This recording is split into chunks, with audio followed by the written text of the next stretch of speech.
So guys, একটা বড় myth আছে যে কারাটেতে আমরা এই যে দাঁড়িয়ে স্ট্যান্স নিয়ে পাঞ্চ করি, এইভাবে এইভাবে যে পাঞ্চ করছি, সো এটা কি রিয়েল লাইফে কাজে লাগবে?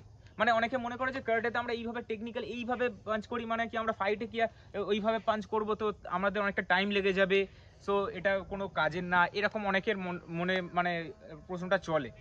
সো এই জিনিসটাই আমি আজকে, মানে এই যে ভুল ধারণাটা, এটাই আজকে আমি তোমাদেরকে বলবো যে এটা কেন করা হয়। সো এটা আমরা ফাইটে কি এই জিনিসটা ইউজ করব? তো আমি সোজা কথায় বলে দেবো যে এই জিনিসটা আমরা কিন্তু ফাইটের সময় এইভাবে আমরা কিন্তু পাঞ্চ করব না। তাহলে কি হবে?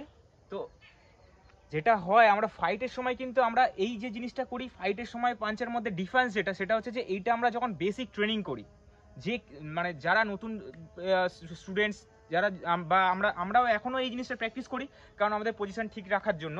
তো বেসিকটা তো আমাদের কখনো ভুললে চলবে না, বেসিক সবসময় করে থাকতে হবে সারা জীবন। বেসিক করলেই তবে আমাদের অ্যাডভান্সগুলো পারফেক্ট থাকবে। তো এটা কেন করা হয়? এটা বেসিক কেন করা হয়? এইটা করা হয় কারণ হচ্ছে যে এতে আমাদের প্রথম যখন আমরা কারাটে শিখি, তো আমাদের এইভাবে প্র্যাকটিস করলে আমাদের যে বডি পজিশনিং, যে স্ট্যান্স, বা যে আমাদের বডি পশ্চারটা বা হাতের পজিশন, রোটেশন, এই জিনিসগুলোকে পারফেক্ট করার জন্য এইভাবে আমরা প্র্যাকটিস করি। তো এইটা প্র্যাকটিস করি, কিন্তু আমরা যখন ফাইট করব, কিন্তু ফাইটের জন্য আমরা পাঞ্চেস আলাদা ট্রেন করি।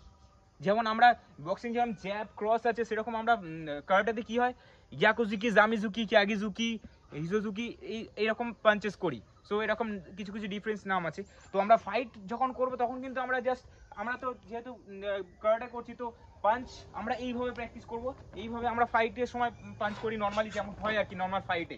তো আমরা ওখানে তো আর এইভাবে পাঞ্চ করতে পারবো না।